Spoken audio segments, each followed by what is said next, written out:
just like time, Film Revision finale marches on. And it's time for us to discuss our picks for the Best Actor of the Year with my very special guests, Sunny Sarkar and Abby Leaf, the guests that you chose with your views and your votes on YouTube as your favorites. So, Best Actor is the category we're doing right now, and here are the Oscar nominees for that year. I think 3 of the names on that list are undeserving, so I'm going to take them away. What about you guys? Audience, Best Actor of the Year, do you have a pick? Let me hear it. Robert Duvall. Robert Duvall in Tender Mercies, he won the Oscar. Jeremy Irons. Jeremy Irons, Betrayal, really good. Michael Caine. Michael Caine, Educating Rita, not so good. All right, so you heard what the audience has to say. Sonny, you're first. Who's your Best Actor of 1983? So I thought Robert Duvall was great. I did. I thought Is that your choice, or you just? No, but I think Okay. De Niro was awesome. De Niro was great. I thought that movie, like, I realized, like, after as I was watching this movie, I wanted a creepy person to Balls to succeed. the wall, yeah. Yeah, like that was great. I know he's like a character actor and all that other stuff, like method actor. I'm sorry. Method actor, yeah. But to get in that role and to antagonize, you know, Jerry Lee Lewis on the set and all that stuff was Jerry just, Lewis, not Jerry Lee Lewis. Jerry Lewis, right? You're right. Ab, what about you? Do you have anything on Robert De Niro? I do. In fact, I chose him as well. A double Robert De Niro. Nice. Well, you know what this means? It means we're gonna have to show a scene. Here's a scene from The King of Comedy that shows why they chose Robert De Niro. I don't want to take up any of your time. I just want to talk to you for a minute. I just need your Hey, advice. this is not the time. If we could just drive away, you can drop me off anywhere. If I could just talk to you, I would drive. I'm Drive serious. away. No, I have a very strict rule about people getting in the car. I hate to mix up, Mr. Langford. I don't mean to be rude, but I did put myself on the line for you. Go ahead, Harvey. Hit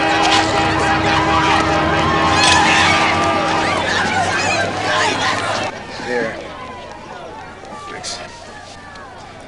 Is that your initials? Yeah. I just want to tell you, Jerry, my name is Rupert Pupkin, and I know the name doesn't mean very much to you, but it means an awful lot to me. Believe. Calm down. I'm Calm a down. little Take your nervous, time. a little nervous. You might have wondered who I am. I've been outside your show many times, and, well, you know, I'm in communications right now, but by nature, and this is the point I'm trying to make, by nature, I'm a comedian, you know? No, I know what you're going to say. I don't know another one. But believe me, Jerry, I'm very good. I'm really good. I'm dynamite. And I wouldn't go through this. I wouldn't take 1 minute of your time if I wasn't absolutely convinced that I'm dynamite. So you're probably wondering now, yeah, if he's so good, then how come he hasn't caught my act somewhere, right? Well, that's a very good question, and I'm willing to answer it, and I'll tell you why. You know why? See, up to now, I've been biding my time slowly and carefully, so that when my big break finally came, you know, like the night you with Jack Parr, when Jack Parr got sick, your big break, that was the night that convinced me that I wanted to be a comedian. You know, halfway through the movie, I'm like, wait, that's Robert De Niro. You love him, but you hate him, and you want him to succeed, but you're like, what an ass. He makes you really uncomfortable. Like that was No, my the experience whole watching the movie. movie. I mean, that scene where he goes in the house, I'm like, fuck, get out of there, get out of there. I know. And it affects my you. experience with the movie because I didn't enjoy it per se, but it's fascinating. Yeah. It's like Oh a my train God. wreck. And You that know, argument that he has with Senator Bernhardt, where there was like this so much anxiety. I just when had he's so all much taped up anxiety. and stuff? Yeah, that Yeah. was. So I want to point out is I thought long and hard and was awfully close to going with Robert De Niro. Awfully close. Damn. And it's a great performance, no doubt. The only thing is there was something mildly artificial about the uber intensity that he brought to certain moments, not the performance as a whole, but to certain moments that they're interesting, they're frequently interesting, but don't always ring true. And so I'm gonna blow your guys' minds right now because that really put me more in the camp of this other actor. It's a really out of the box choice. I went with the naturalism and comic ease of Michael Keaton and Mr. Mom.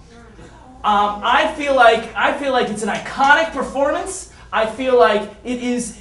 You know, he amazingly combines this unabrasiveness and charisma. Jack Butler is a guy that you know. I mean, like, you know, he's a three-dimensional character. He's flawed. He has this great comic timing, but at the same time, you know, he handles these dramatic moments with ease. In fact, some of his best moments are the moments in which he combines drama and comedy in the same scene. I have an example here, actually. This is a scene where he tries to get his son to give up his security blanket, which his son calls a whoopee. Check it out.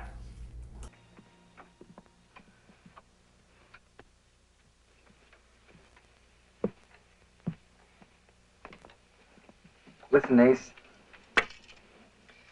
You and I have to have a man-to-man talk here about your whoopee. Your whoopie's looking bad, bud. Now, wait a minute. Now, listen to me. I understand that you little guys start out with your whoopies and you think they're great, and they are. They are terrific. But pretty soon, a whoopee isn't enough. You're out in the street trying to score an electric blanket, or maybe a quilt. And the next thing you know, you're strung out on bedspreads, Ken. That's serious. Now, give me the whoopee. No.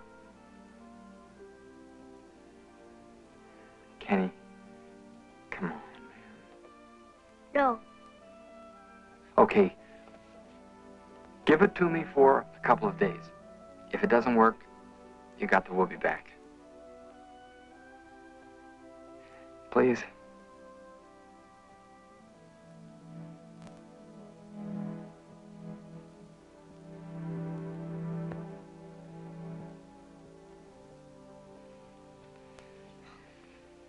Got a lot of guts. So, I mean, I think that was a beautiful scene. I mean, well written to be sure. It deals with a lot of things at once, and I think it's really just very well executed by Keaton. I really think it's a great performance. I know I'm going to get some shit for it, but I stand by it. I thought it was good, not great. It wasn't transporting. It was, but it was a decent performance. You know how I feel about comedy. So for this, comic, essentially a performance in a comedy, to really get me to recognize it as, I mean, because it is outstanding acting. I mean, how many actors do we have in the audience? Comedy's hard, isn't it? I mean, am I wrong? Yeah. Yes. So there you go. I mean, it wasn't as many as I thought, but the point is that it's hard. I think the way that he balances that with also the more dramatic moments is really exceptional work. And no discounting Robert De Niro. I mean, your guys' choice is really a great performance, and I think both the scenes we showed are examples of that. I think one of the things you have to just keep in mind, or the one I did for this one, and I have my own criteria obviously, but is can someone else play that role?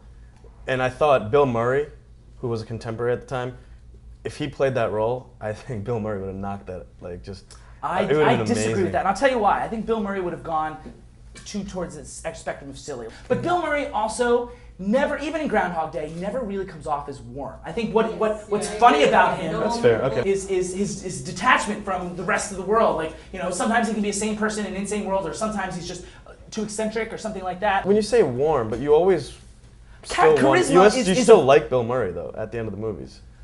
But I mean, like, can you picture, Bill Murray as like this family man, trying to juggle these kids and stuff like that. I mean, like, he's almost like closer to W.C. Fields, and you get the sense that he might kick the kid in the butt instead of the way he treats his kids. I mean, Michael Keaton is consistently a good dad. Right. I mean, like, and you feel that from his performance. You know what I think would be interesting is Bill Murray in The King of Comedy.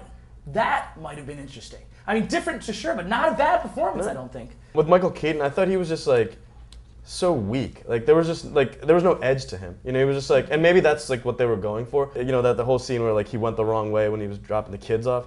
What a dork. Like just just really such a dork. Like it was just, I mean, I get it. It was like a nice performance because, he was acting like a dork, but still he's such a dork in that movie.